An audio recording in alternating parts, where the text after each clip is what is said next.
Atlas chemistry में आप सबका स्वागत है। कैसे हैं आप लोग?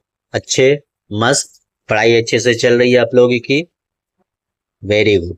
चलिए, तो आज का टॉपिक हमने जो लिया है वो है एक्टिव मास। एक्टिव मास क्या होता है? सिंपल में अगर मैं आपको समझाने की कोशिश करूं कि अगर एक रिएक्टेंट है ए और ये चेंज हो रहा है किसमें? बी में क्या हो रहा है? चेंज हो रहा है, ठीक है। और बी जो है चेंज हो रहा है किसमें? ए में चेंज हो रहा है। इसका मतलब ये एक हो गया रिवर्सिबल रिएक्शन। क्या हो गया? रिवर्सिबल रिएक्शन है, ठीक है, जो फॉरवर्ड भी जा सकता है और बैकवर्ड जा सकता है। सपोज कि मैंने ए का जो इनिशियल मोल्स लिया वो मैंने 10 मोल्स लिया। कितने मोल्स लिया? 10 मोल्स लिया। और रिएक्शन जो है स्टार्ट हुई। बस उस 10 मोल में से सिर्फ 6 मोल जो है पार्टिसिपेट किए। इसका मतलब कि 10 में से कितने? 6। इसका मतलब हो गया 0.6% या 6 मॉलिक्यूल ही क्या किए? पार्टिसिपेट किए। ये इसका हो जाएगा अल्फा। अगर हम लोग इसका परसेंटेज निकाल लेते हैं तो जिसको हम लोग बोलते हैं परसेंटेज अल्फा, तो कितना हो जाएगा? 60%। मतलब हमने तो टोटल कितना लिया था? 10 आउट ऑफ 10, मतलब 1 मीन्स 100% मॉलिक्यूल्स लिया हुआ था, लेकिन उसमें से 60% ही मॉलिक्यूल्स रिएक्शन में पार्टिसिपेट करें। ये जो 60% मॉलिक्यूल्स किसी रिएक्शन में पार्टिसिपेट कर रहे हैं और उसमें से 40% रिएक्शन में पार्टिसिपेट नहीं कर रहे हैं, तो जो पार्टिसिपेट कर रहे हैं उन्हीं को हम लोग बोलते हैं एक्टिव मास। क्या बोलते हैं? Active mass. और इनको रिप्रेजेंट करने के लिए हम लोग यूज करते हैं स्क्वायर ब्रैकेट। किसका यूज करते हैं? Square bracket. जैसे हमने यहाँ पे लिख दिया स्क्वायर ब्रैकेट में ए, तो इसको हम लोग पढ़ेंगे एक्टिव मास ऑफ ए। तो एक्टिव मास ऑफ ए, तो यहाँ पे जो ए की वैल्यू है वो कितनी होगी? दैट विल बी 60%, ठीक है। तो जो मॉलिक्यूल्स किसी रिएक्शन में पार्टिसिपेट करते हैं और प्रोडक्ट में चेंज होते हैं उन्हीं मोल्स को हम लोग बोलते हैं एक्टिव मास। सो सिंपली अगर हम लोग डिफाइन करें कि एक्टिव मास क्या है, the masses of the reactant that actively involved in a chemical reaction is known as the active mass। तो जो मोल्स या मॉलिक्यूल्स किसी रिएक्शन में पार्टिसिपेट करते हैं उन्हें हम लोग क्या बोलते हैं? Active mass. तो एक्टिव मास की हमें क्यों जरूरत पड़ती है? क्योंकि हम लोग पढ़ने वाले हैं law of mass action. Law of mass action क्या होता है? It is use to find the rate of a reaction in terms of active masses। the rate of reaction, active mass क्या होता है? the rate of reaction। कोई भी reaction होता है, हर रिएक्शन की अपनी क्या होती है? रेट होती है कि पर यूनिट टाइम में उस रिएक्शन में कितने प्रोडक्ट बनते हैं उसको हम लोग बोलते हैं रेट ऑफ रिएक्शन बोलते हैं। क्या बोलते हैं? Rate of reaction. एंड कह रहे हैं कि जो रेट ऑफ रिएक्शन है, rate of reaction is proportional to the product of the active masses. Means all those masses जो रिएक्शन में क्या हो रहे हैं? पार्टिसिपेट कर रहे हैं, उनका जो प्रोडक्ट होता है, ठीक है, क्लियर, उसको हम लोग क्या बोलते हैं? Law of mass action. और क्या होता है? जो स्टोकियोमेट्रिक कोफिशिएंट होते हैं, मतलब how many moles of that are involve in the reactions are raised to the power. अब इस चीज को एक एग्जांपल से समझे तो बहुत अच्छे से हम लोग क्या करेंगे? समझने वाले। जैसे देखिए, अगर मेरे पास एक रिएक्टेंट है ए और इसका स्टोकियोमेट्रिक कोफिशिएंट कितना है? ए है। ए प्लस बी है, बी चेंज टू सी और सी। अगर मैं इनके एक्टिव मास निकालूं तो ये एक्टिव मास के टर्म में क्या आएगा? Active mass of A. ये कितना आएगा? Active mass of B. और ये कितना आएगा? Active mass of C.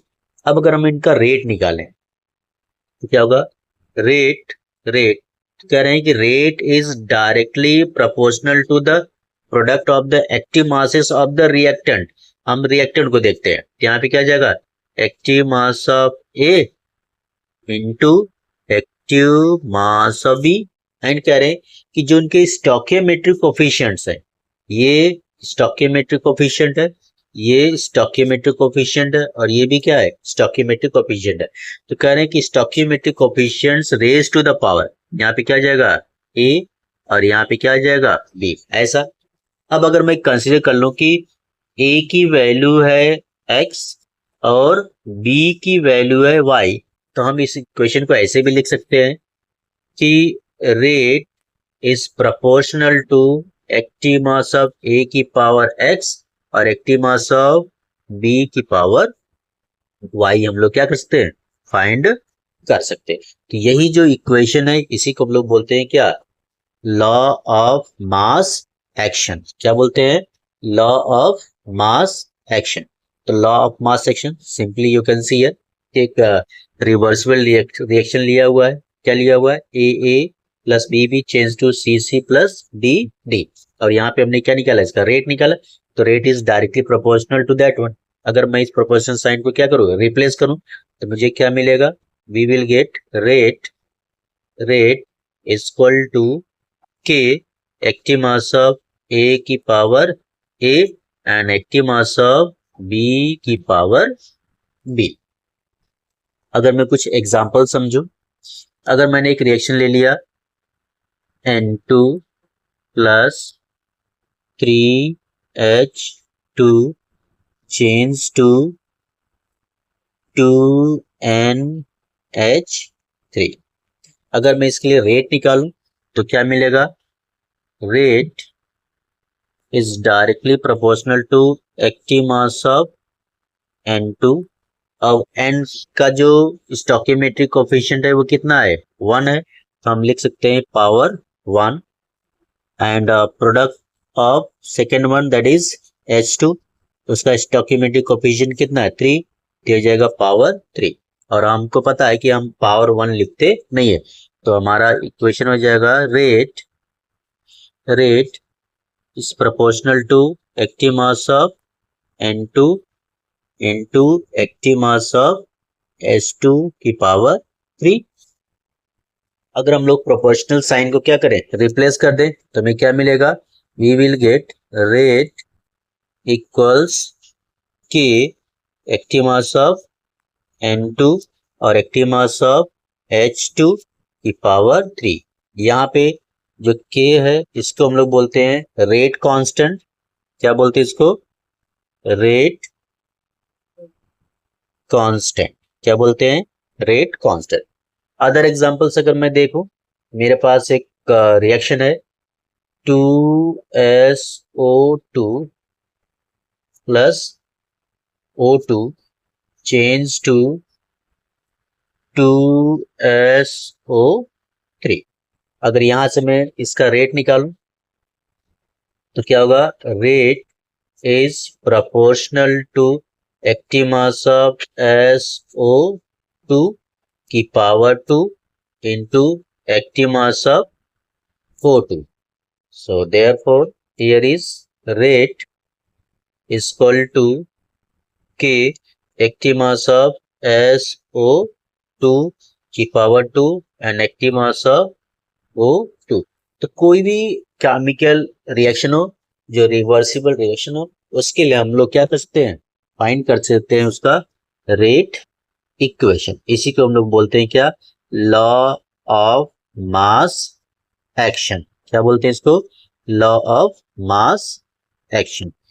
Video पसंद आया तो लाइक कीजिए, सब्सक्राइब कीजिए और अपने दोस्तों के बीच में शेयर कीजिए। Thank you for watching Atlas chemistry. अगली बार हम लोग फिर मिलेंगे एक नए टॉपिक के साथ में, एक नए उत्साह और जोश के साथ में। और आप अपने कमेंट से मुझे सजेस्ट कीजिए कि इस तरह से पढ़ाना बेटर है या फिर मैं ऑन बोर्ड पे आपके सामने आकर क्या करूं, पढ़ाऊं। प्लीज कमेंट में जरूर बताइए।